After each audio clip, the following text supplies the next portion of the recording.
rin. Mataas. Kalat. May taas.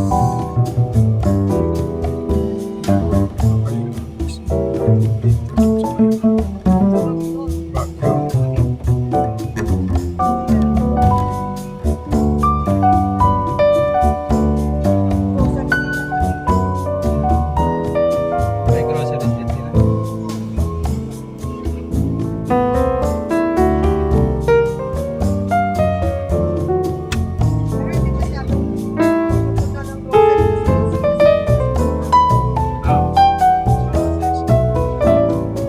Hindi pa nagmura ito na iwan ko lang.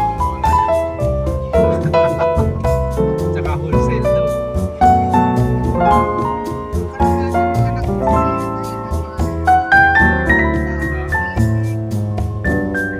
Mahirap magbayad doon, mga pagdila.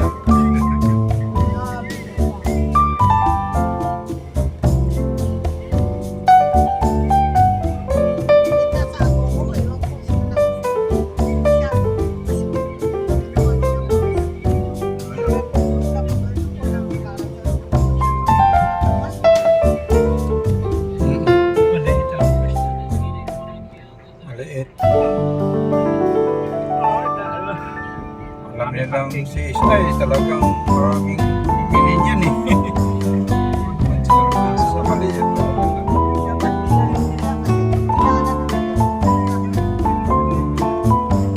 Yan ang papatay yung maliit na negosyo.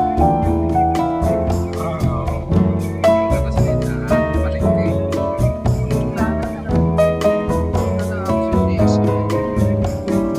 Mga kusal-kusal doon. Oo, maliit pa. Kaya sa mga bungad-bungad lang ang malakay doon. Sa babalik. Sa mga kasi sila ito wala na. Pili ka ng isang tray na itlog. Kaya tray na itlog May discount pa. kaya tawanan ako yung sumusunod sa sinusunod. Kasi dapat isang itlog lang malinis ko.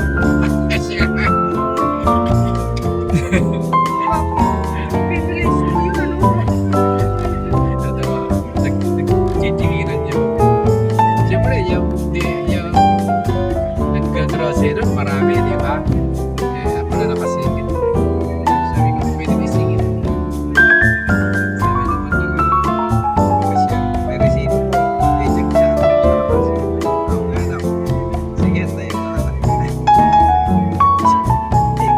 Isang tray na lang. Kaya napadaan lang ako eh. Gusto ko lang bumili ng itlog eh. Nailang may tagahita pala sa Skyway. May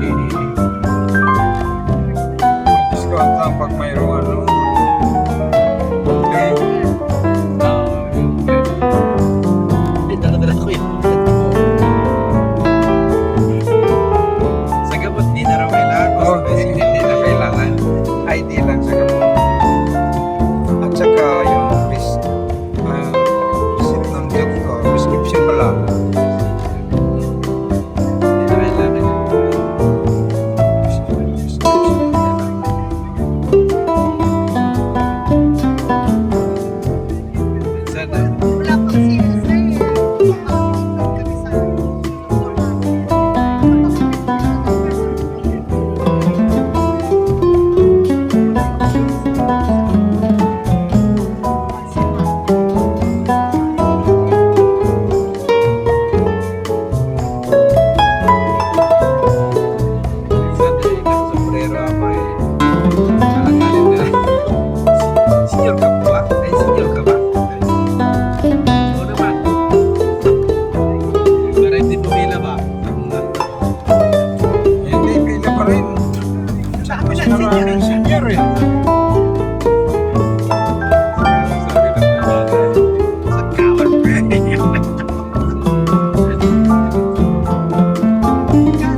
Sabi, Picture niya kasi doon sa magpatanda na tayo.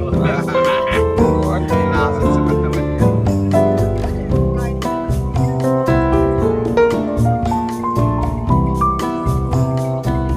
Hindi ka matunawan niya.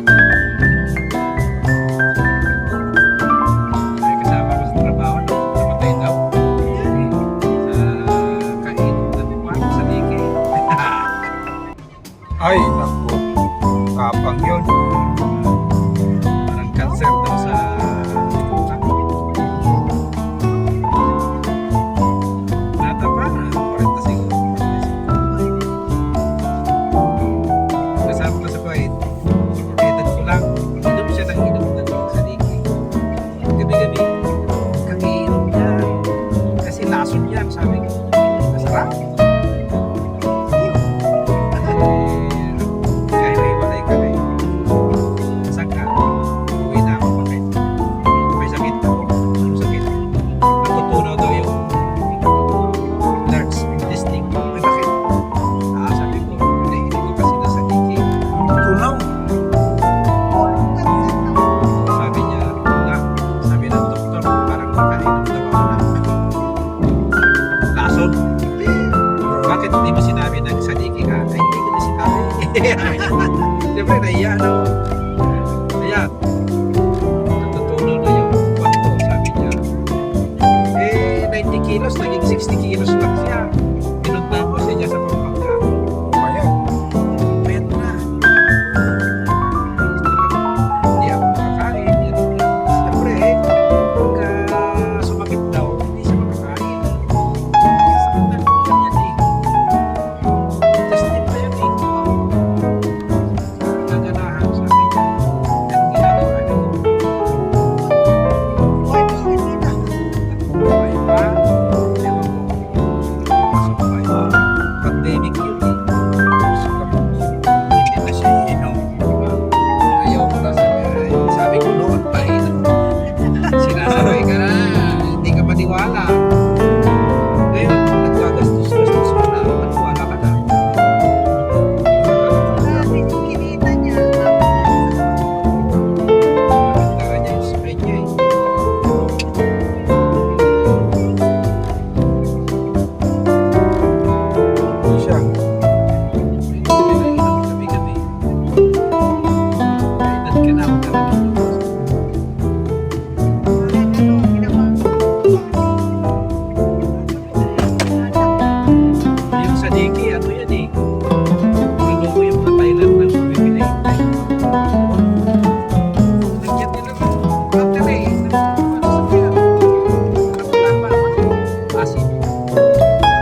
Hindi mo nalagyan.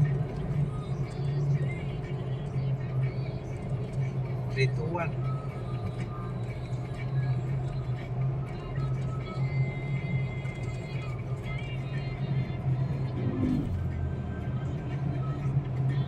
Dyan pala. Yan ang airport. Oo, ayan. Papasok ka na dyan. Oh, nakikita. Ayan, ito na. Ubus ang oras. Dalawa nga lang kami. Lalo na kung nagpalit ka ng beddings, tuwalya, kung muna ka ta. Mamaya, malengke ka na naman. Wala na akong pagkain. Walang katapusan na ito, sabi ko. Nabubuhay ka eh. Kaya mauupos yung binibili.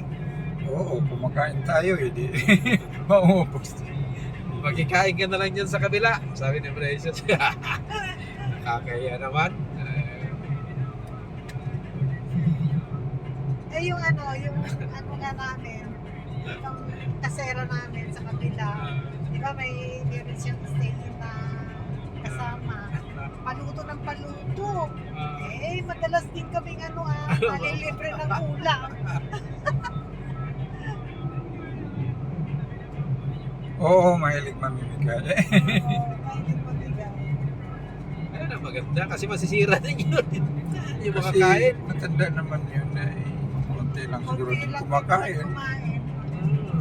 Sabi ko, bakit linggo-linggo araw-araw pa may birthday? Sabi niya, hindi kasi type ko yung pagkain, nagpapaluto na ako. Sabi,